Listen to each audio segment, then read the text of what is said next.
тематики. Книга называется «Либретто опер Станислава Морозовича» и включает 7 либретто к 6 операм. Сейчас подробнее об этом расскажут присутствующие здесь авторы, составители книги. Значит, составитель у нас Виктор Иванович Скоробогатов, а Светлана Николаевна Немагай, она автор комментариев и вступительных статей, которые, я считаю, тоже являются украшением и важной частью этой книги, потому что в них на самом деле все самые интересные подробности как раз и содержатся. Поэтому давайте поприветствуем наших авторов и передадим им слово. Нужен ли нам микрофон? Мікрофон, я думаю, не потрібно, правда? Так. Ну, видать, що чувати. Шановне господарство, тут ми зайнялися виданням лібретто ще, ну, перша книжка вийшла 3 роки тому і називалася вона «Лібретто опер несвіжських композиторів 18-19 століття». Ну, там було 5 лібретто, а у этой книжці 7. З тих 5 4 були поставлені, ну і відповідно фотоздимки, звісно ж, з тих спектаклів у той книжці є, а з этих 7 6 було поставлено і так само з усіх этих постановок фотоздимки так само тут представлено. Ну, праця непростая, нелегкая. У яким сенсі? Ми гэтымі выданнями займаемся, ну, как не схлусить, годов 15. Тому что я вось зауважив такую околичность, что в 19 столетии, ну, были выдания либретто, особные, абсолютно особые выдания. Что тычется 20-го століття, ну і відповідно 21-го уже, дик у Білорусі лібретто особно не видавалися. А я зауважав, ну, все-таки, ну, 20 країн об'їздив як артист. Шмат де бував. Ну, наприклад, коли вчився у Ласкала, ми ж, звісно ж, ну, ходили на спектаклі обов'язково, не тільки на спектаклі, на концерти. Так ось я там зауважив, що до кожної програмки обов'язково укладеш повний текст лібретто. І коли це французька опера, дик, ну, і на французькій мові, і, скажімо, у перекладі на італійську мову. Обидва тексти обов'язково, як укладеш у програмку. Такая же ситуация, ну, мне показывали подобного рода выдания у Метрополитен, у Нью-Йорку, ну и так далее. И, до речі, подобного рода, ну, книгарні есть у этих, и у Ласкала есть, и у Метрополитен есть, на першому поверху. Заходиш, туди каси, сюди ось книгарня, де можна набити і ноти, і ось програмки, і буклети, і там, і що завгодно. І звукозаписи видатних співаків, відеозаписи видатних спектаклів, які були поставлені на цих сценах. І у тим ліку і особними виданнями лібретто опер, так само.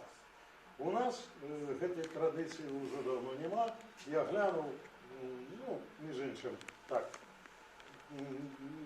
що, може, видавалося. Апошнє, здається, 1903 год. Все. Значить, 117 годів у нас у Білорусі особенно либретто не выдавались. Вот мы и пачали выдавать либретто опер белорусских композиторов.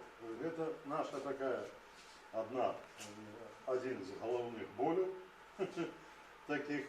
И вот другая книжка, про первую я сказал, другая книжка присвящена, значит, Станиславу Манюшку. Мы практично собрали все те переклады, які на сьогоднішній день існують. А їх існує 7. Ну, таким чином, є тут один нюанс, цікавий доволі. Ну, добре, ось про, скажем, лібретто, скажем, лотереї, ці там вербом Нобеля, слова гонору, звісно ж, вони зроблені ось тепер. Спеціально для постановок цих опер у сучасному уже часі. А ну, були, зрозуміло, що і раніше постановки, ті могли відбутися постановки. Ну, скажем, ще у 20-х годах у театрі Янки Купали, теперішній, тоді БДТ, могла бути постановка Ганки, но не відбулася. І ось Янка Купала написав, але особливо, до речі, знову ж ніколи не видавалося. У зборі творів, да. А, ну, хто ж його відає? Я не впевнений, що хто-небудь, читаючи збор творів Янки Купали, уважливо прочитає лібретто Ганки. Ну, це навряд. Тому ось видання тут, а тут уже і прочитають, куди ж діватися. Інша справа «Страшний двор». Ось це надзвичай цікава така історія. Я прийшов, ну, коли був видадений повний збор творів Максима Танка, прийшов у книгарню, глянув опошній том, 13-й, гляжу, а у яким томі переклади, 11-й том, беру 11-й том, гляжу, «Страшного двора» нема. Ну, цікаво, як це? Хто ж не ведає про те, що у 52-м году наш театр поставив «Страшний двор» у перекладі менавіта Максима Танка. Ну, телефоную в Академію наук і питаюся, а де переклад «Страшного двора»? Ой, у ягоному архіві нема. Ну, я розумію, що в архіві могло і не бути менавіта Максима Танка. Але ж, ну, пішов у бібліотеку нашу нотну оперного театру. Питаюся, клавіри є «Страшного двора»? Ну, той, 52-го года постановки. Ну, є, звісно. Мені видали ці клавіри, ну і я оттуль і передрукував у комп'ютер ці лібретто. Таким чином, ось парадоксально досить, що у цьому виданні перше видання буде Максима Танка, переклад «Страшного двора» либретто. Ну, поки що у мене все. Коли ласка.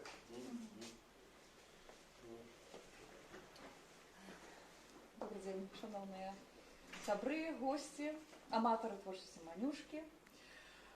Трохи хотелось бы распавесці про тое, навошта мы гэта ввогуле робім і перакладаем оперы Манюшкі на беларускую мову. Ну, здавалася б, інтэлігенцыя наша досыць добра ведае мову польскую, мову арыгінала многіх опер Манюшкі. Хоць тут таксама цікава, што не ўсе, далёка не ўсе оперы Манюшкі былі напісаныя по-польску. Самая першая яго опера, як аказалася, якая называецца «Die Schweizer Hütte», альбо «Швейцарская хатка», была напісана яшчэ маладым Станіславам Манюшкам в Берліне. Она напісана была на нямецкае лібретто Карла Блюма. Былі таксама у яго оперы, скажем, «Тайш Бетлі» на французскае лібретто, ну, але ведаем, што большасць на лібретто польскае. ва ўсім свеце, як мы ведаем, існуе вельмі цікавая такая тэндэнцыя не перакладу опер з мовы арыгінала. Тады выкарыстоўваецца альбо бягучы радок, і оперныя тэатры многія такія салідныя менавіта прадстаўляюць оперы ў мове арыгінала, і для зручнасці ўспрымання бягучым радком ідзе пераклад. Але з операмі «Манюшкі» мы маем крыху іншую культурную сітуацыю. Калі мы перакладаем вакальную музыку «Манюшкі» альбо камерную, альбо оперную на беларускую мову, мы такім чынам вяртаем гэтыя творы ў кантэкст таго інтанацыйнага і моўнага асяроддзя, у якім творчасць Манюшкі, яго талент фарміраваўся, і тое асяроддзе, якое для яго былі вельмі натуральнымі і роднымі. І здараюцца вельмі такія цікавыя сітуацыі, калі самі палякі пры перакладзе, напрыклад, тых ці іншых фрагментаў на беларускую мову кажуць, як гэта добра гучыць, як гэта гучыць натуральна. І я сама асабіста з гэтым сутыкалася. І я таксама. Мне таксама давялося перакладаць некаторыя лібрэты, у тым ліку з гэтай кнігі, і песні Манюшкі.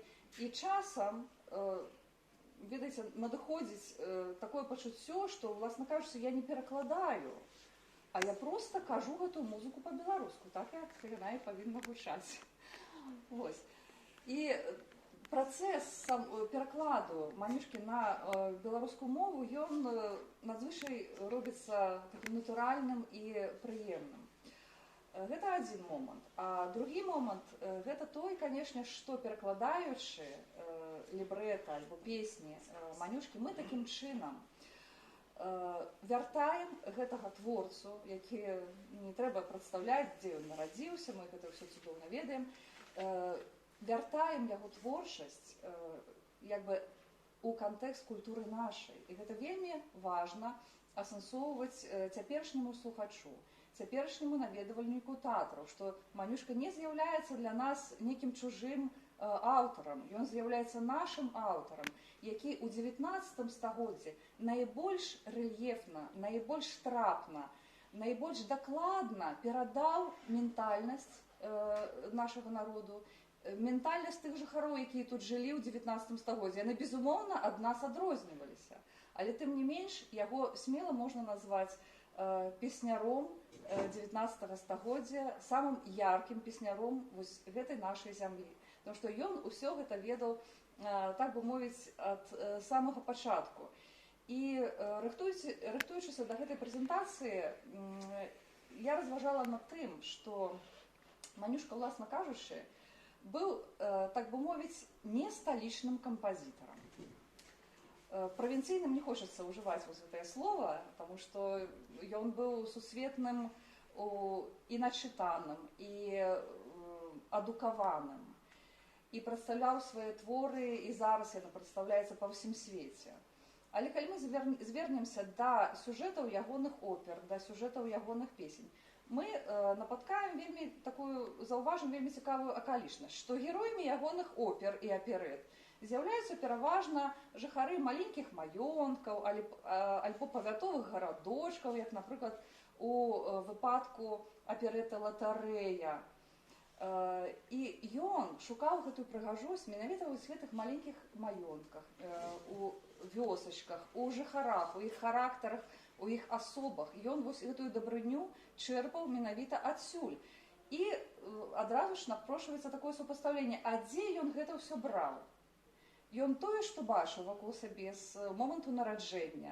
Ён нарадзіўся ў маёнтачку невялічкім. Ездзіў па нашых павятовых гарадочках. Калі мы зазірнем яго лісты, мы пабачым, што ён там ездзіў на суды в Ігумен, цяперашні Чэрвень. Ён ездзіў на суд у Барысаў. Яму вся гэта правінцыйная культура была вельмі добра вядомая. І яе такія станоўчыя бакі, і яе адмоўныя бакі. І асабліва ў гэтых першых самых аперэтках, якія былі напісаныя і ў Вільні, і часткова ў Мінску. Ён гэта выстаўляў і ў Вільні, і ў Гародні, і ў Мінску. Ён менавіта паказвае гэтую культуру, ён паказвае тое, што ён бачыў штодня.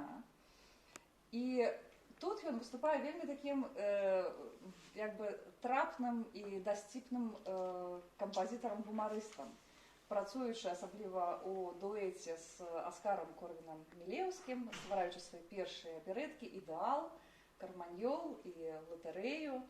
Мы бачым, што проста ён вельмі часта жартуе, смяецца над сваёй, ну, не смяецца, а так паджартоўвае над сваімі героямі. І, напэўна, зараз мы распавядзем ужо больш канкрэтна пра змест самой кнігі, і вось па кожнаму з прадстаўленых лібрэта тых опер, ну, некая будзе інфармацыя.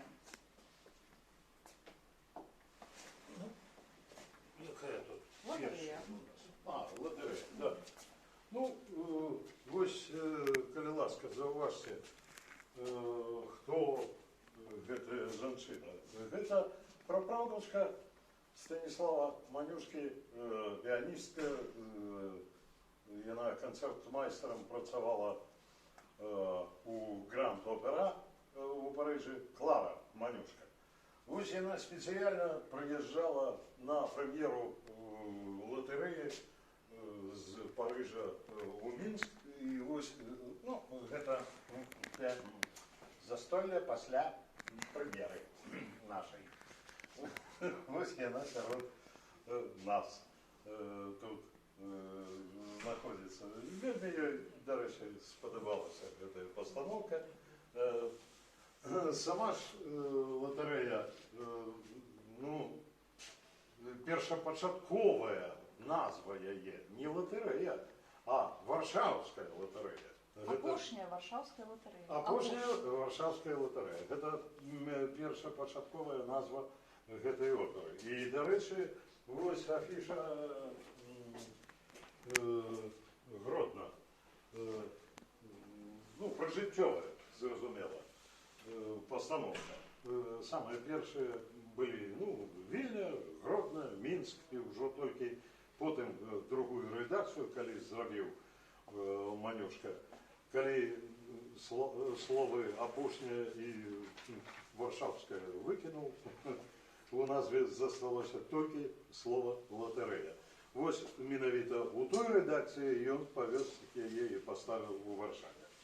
А пераклаў на беларускую мову тэкст лібрэта Васіль Сергеевич Сёлуха, ну а тыя вершаваныя спеўныя фрагменты вось Светлана Миколаевна пераклала.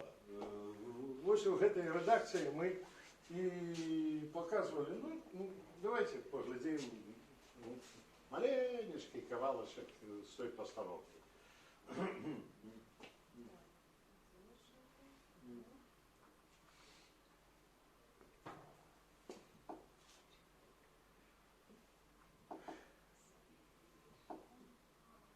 Лотерея. А, видео, да.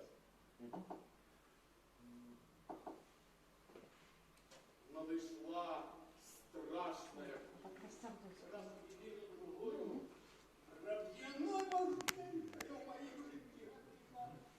Ах, фортуна! Ах, фортуна!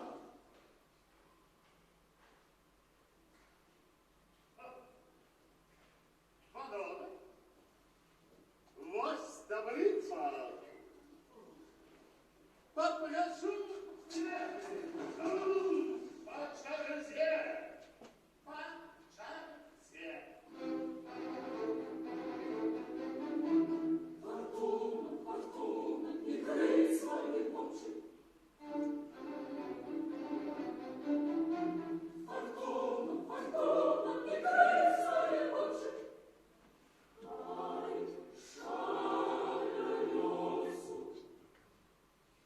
Зла не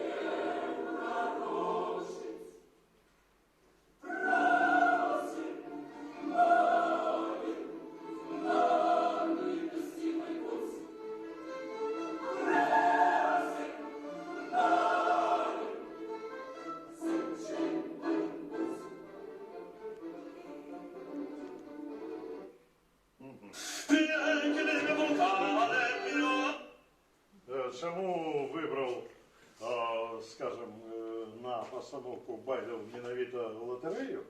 Тому що оркестр, ну, оркестровка Манюшки один у один відповідала складу класик авангарда на той момент ось постановки.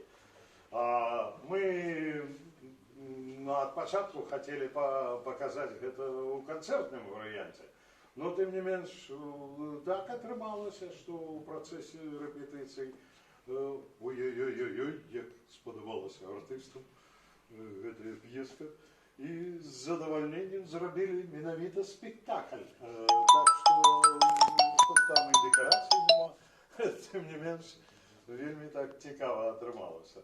И двойче мы показывали это у 2009 и потом праз 2 годы у 2011 году. И полная зала была и в одном, и в другим выпадку. Вот такая пьеска цікавая. Ну, далее наступная, что у нас? Карманёв, коли ласка. Дальше, може, некалькі слоў пра латарэю, літаральна тое, што як бы прыходзіць да галавы. Манюшка, калі ён першы раз прыехаў з сваім дзядзькам Александрам у Вільню, а ён з 1835 пачаў досыць часта туды наведвацца. Зараз ось высвятляецца па малюнках Чэслава Манюшкі і Яна Рустама, што не толькі маці Станіслава Манюшкі была музычнай і як бы прывучала яго і абуджала яго талент, але, магчыма, і дзядзька Александр, таму што на партрэце Яна Рустама, які, дарэчы, у нашым доме Ваньковічу можна паглядзець, дзядзька Александр у маладым узросце выяўлены з блокфлейтай. А ўжо на малюнку Чэслава пазнейшым дзядзька Александр сядзіць з дачкой Паўлінай на руках, і тут жа ён іграе на гітары альбо мандаліне, такім чынам яе бавіць гэтую сваю дачку. І можа быць абсалютна невыпадкова, што менавіта дзядзька Александр взяў свайго пляменніка незадоўга да сваёй смерці ў Вільню. Сустракаўся ён, конечно, там са сваімі былымі універсітэцкімі калегамі, але вадзіў і пастаянна свайго пляменніка ў тэатр. І тады ў 1800